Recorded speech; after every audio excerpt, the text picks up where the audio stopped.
Азыр байкасак, бар эле кантип бай болуп кетсем деген оору менен ооруйт экен.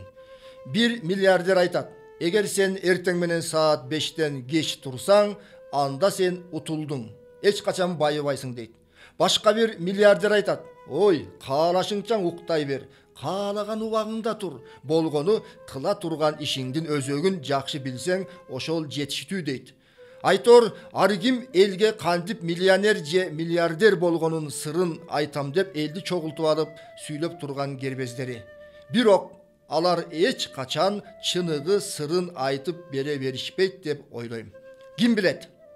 Биз болсо сиздерге бүгүн кантип бай болуп эмес, кантип кедей болбой жашап өтүүнүн оп-оңой сырын айтып бермекчибиз. Мисалы, бүгүн чөнтөктөгү акыркы акчаңыз жок калды дейли. Бирок эбептен себеп болуп эле акчаңыз, рызкыңыз күн сайын уланып турат. Эч качан сизге кедейчилик жетпейт.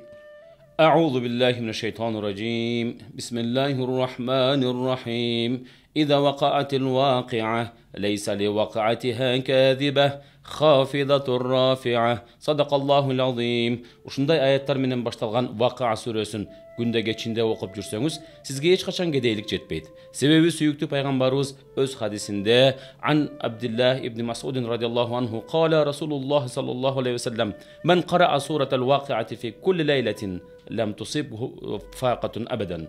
قال عبد الله بن مسعود وقد أمرت بناتي أن يقرأنها كل ليلة. Kim eğer Vaka süresini günde geçinde okusa, ağa gedeylik jetpeyt. Abdullah ibn Mas'ud, men kızlarıma günde geçinde okup durularını buyurdum.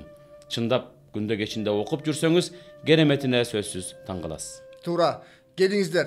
Алла Тааланын бизге берген белегинин сырын ачып берген сүйүктүү пайгамбарыбыздын айтканына амал кылып, үйрөнөлү, жакындарыбызга, балдарыбызга, кыздарыбызга, жубайларыбызга үйрөтөлү, бар бололу, анан сөзсүз бай бололу.